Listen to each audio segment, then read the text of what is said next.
Hi friends, welcome to exam theory. तो आज हम लोग इस वीडियो में रैशनल और इरेशनल यानी कि परिमेय और अपरिमेय संख्या में जो है हम लोग अंतर जानने की कोशिश करेंगे और हम लोग जानेंगे कि टर्मिनेटिंग डेसिमल और नॉन टर्मिनेटिंग डेसिमल आपका रैशनल नंबर है या इरेशनल नंबर है। और इससे जुड़े सारे प्रश्न जो भी आपके एनटीपीसी में फेज 1 और फेज 2 में जिस तरह के प्रश्न पूछे जा रहे हैं उस तरह के सारे प्रश्न जो है आपको इस वीडियो में देखने को मिलेंगे।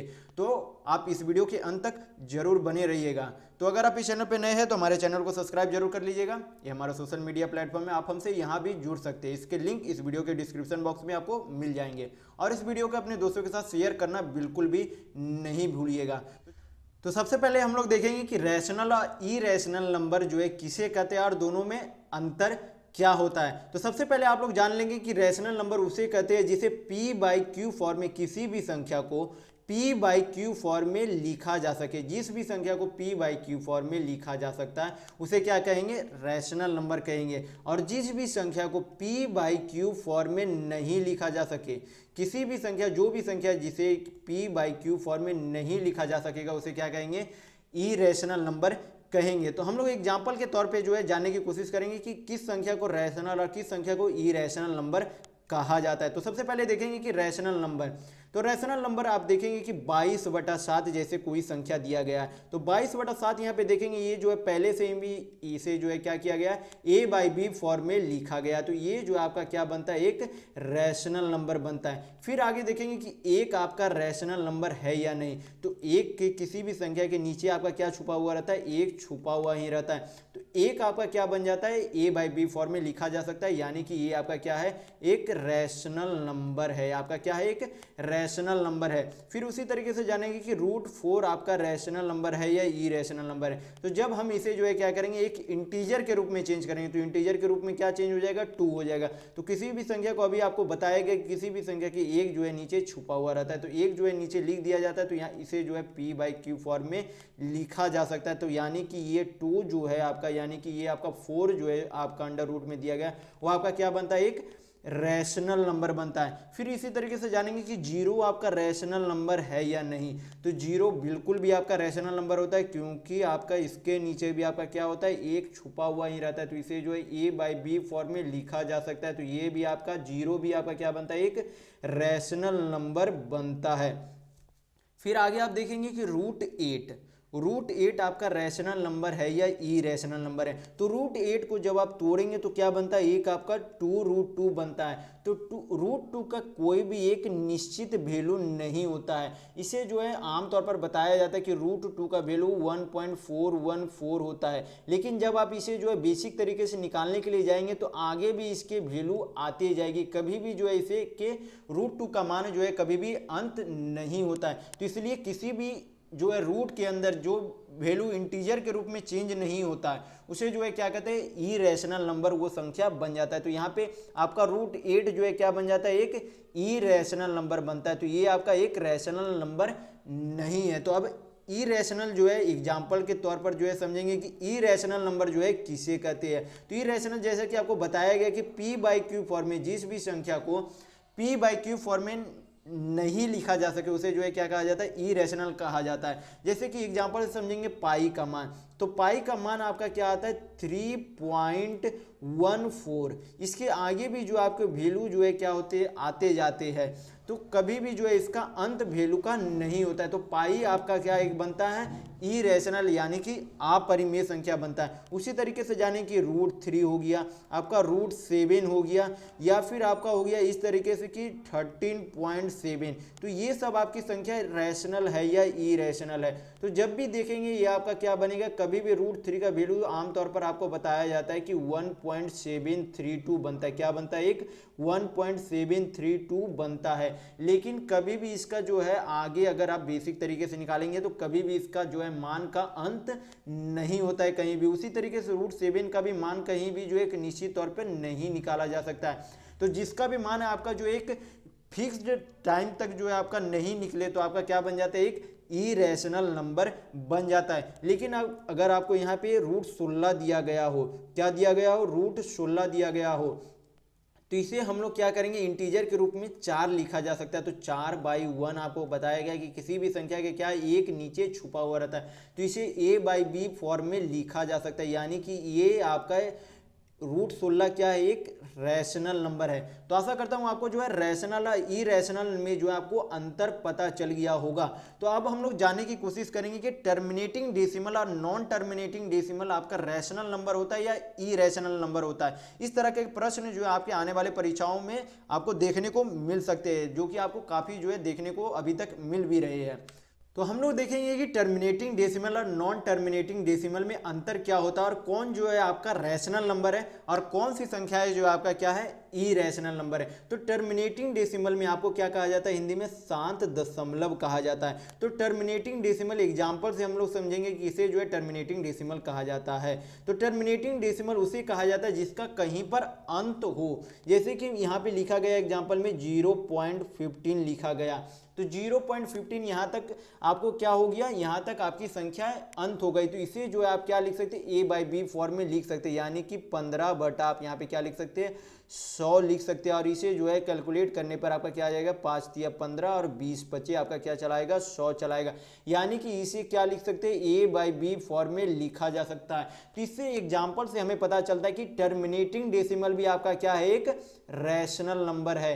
तो आपसे डायरेक्ट जो है आपका एनटीपीसी में सवाल बन सकता है कि टर्मिनेटिंग डेसिमल यानी कि शांत दशमलव आपका रैशनल नंबर है या इरेशनल नंबर। तो आसानी से आप जो है वहाँ पे परीक्षाओं में हल कर सकते हैं कि आपका टर्मिनेटिंग डेसिमल जो है रैशनल नंबर हो सकता है, होता है, क्योंकि इसे जो है a/b फॉर्म में लिखा जा सकता है। जैसे कि एक और एग्जांपल यहाँ पे लेंगे तो आपका होता है, मान लीजिए कि यहाँ पे 0.375 दिया गया, तो यहाँ पर आपका यहाँ तक जो है क्या हो गया, एक अंत हो गया है। तो यहाँ पे इसे जो है क्या करेंगे, 375 बटा आपका कितना आ जाता है, यहाँ पे नीचे 1000 नीचे में चला आएगा, यानी कि इसे a/b फॉर्म में लिखा जा रहा है। तो जिस भी संख्या को a/b फॉर्म में लिखा जा सकता है वो जो है आपका क्या बनता है, तो रैशनल नंबर बनता है। तो यहाँ पर पता चल रहा है कि टर्मिनेटिंग डेसिमल जो है आपका क्या बनता है, एक रैशनल नंबर बनता है। अब यहाँ पे जान लेंगे कि non terminating decimal, non terminating decimal में भी आपको यहाँ पे दो तरह के जो है डेसिमल देखने को मिलते हैं। एक रिपीटिंग डेसिमल आपको देखने को मिलते हैं, एक नॉन रिपीटिंग डेसिमल आपको देखने को मिलते हैं।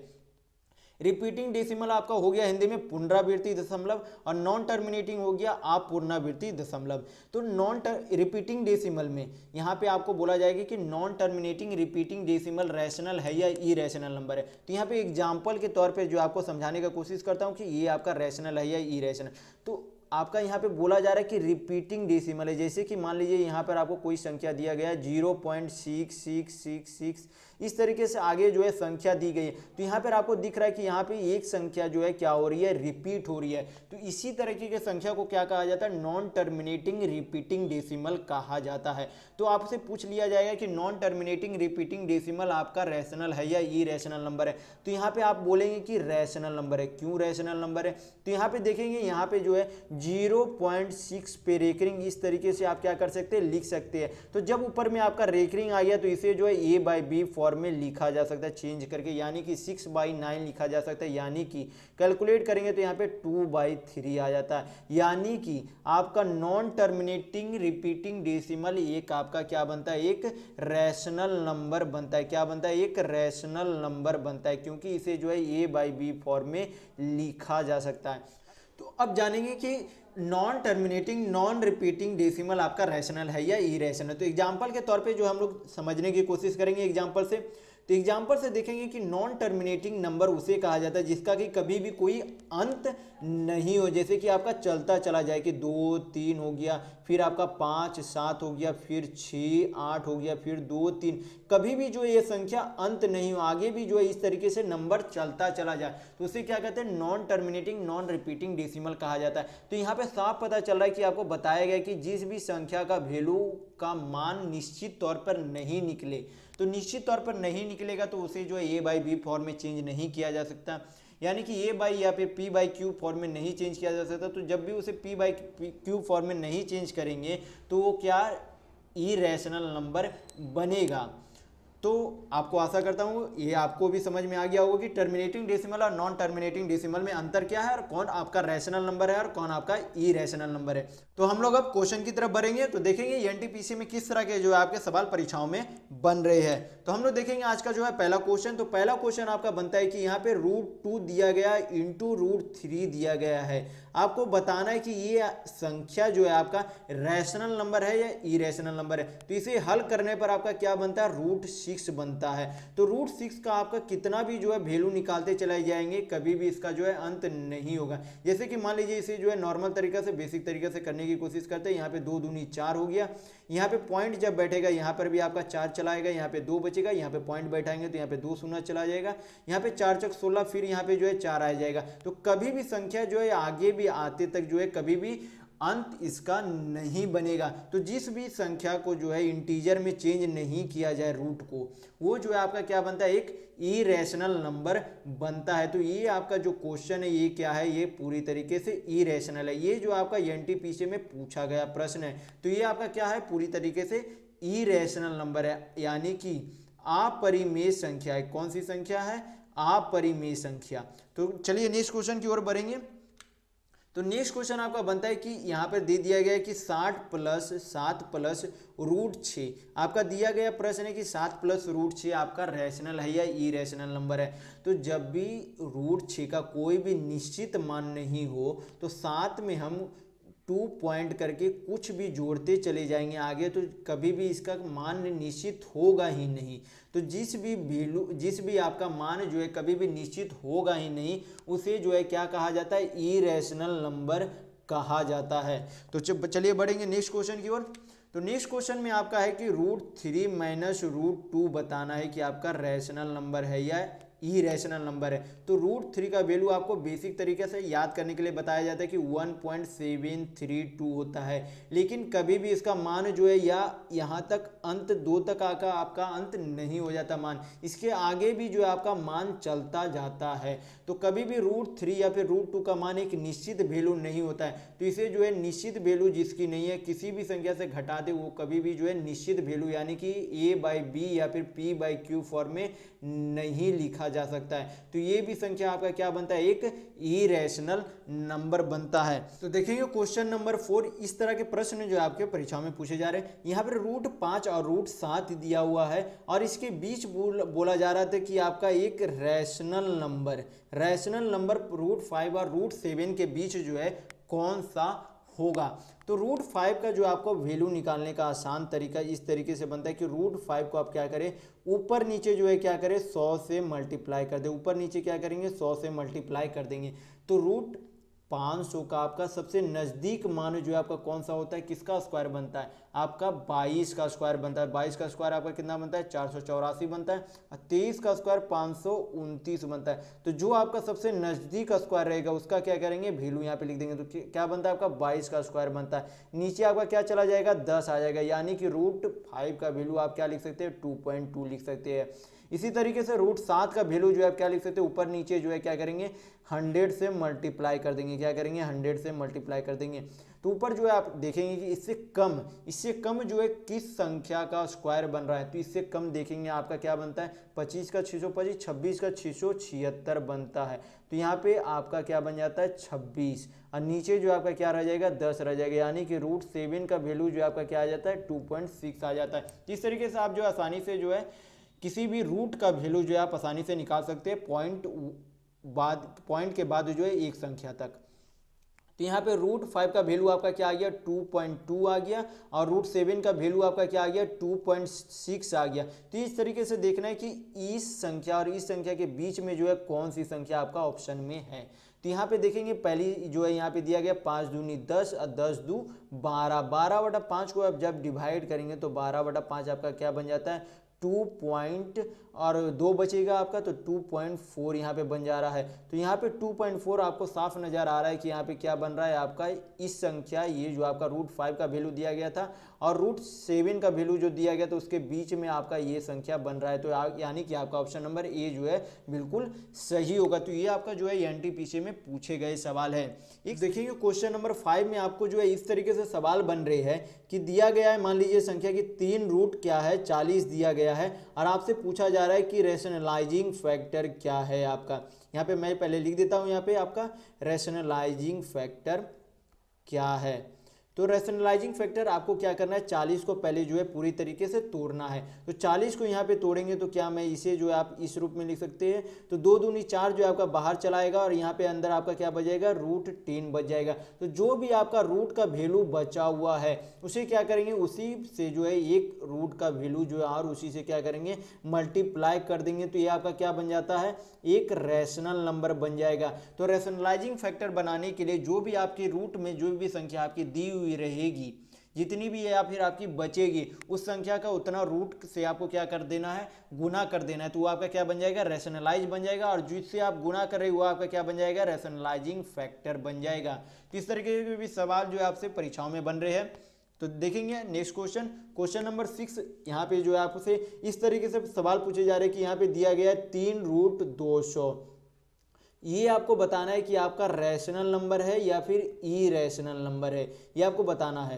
तो यहाँ पे देखेंगे √200 को आप क्या इस रूप में तोड़ सकते हैं, तो 10√2 इस रूप में जो है क्या हो जाता है, टूट जाता है। यानी कि 10 या 30 रूट जो है क्या हो गया, इस संख्या को पूरी तरीके से हल करने पर आए। तो आपको बताया गया है कि √2 जो है कभी भी इसका डिफिनिट वैल्यू, एक निश्चित मान नहीं आता है। तो ये हमेशा क्या होगा, एक इरेशनल होगा।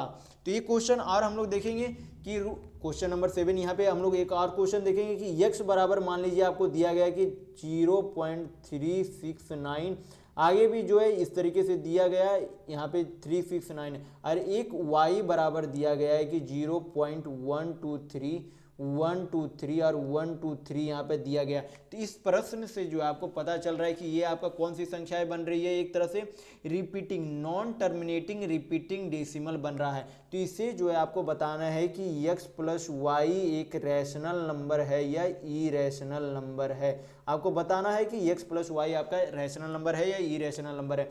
तो अभी आपको बताया गया कि जब भी पेयर बने तो एक क्या बन जाता है, उसके ऊपर रेकरिंग लग जाता है। तो 369 यानी कि 0.369 के ऊपर क्या बन जाएगा, एक रेकरिंग बन जाएगा। तो 369 को हम क्या इस रूप में लिख सकते हैं, तो बाई 999 जो है इस रूप में इसे a/b या फिर p/q फॉर्म में जो है लिखा जा सकता है। और y को भी यहाँ पे देखेंगे, y का भी यहाँ पे मान आपका हो जाएगा 0.123 पे एक रेकरिंग 3 पे, क्योंकि यह जो है 3 का क्या बना रहा है, पेयर बना रहा है। तो इसे तोड़ेंगे 1 2 3 और बाई में जो आपका क्या चला आएगा, 999 आ जाएगा।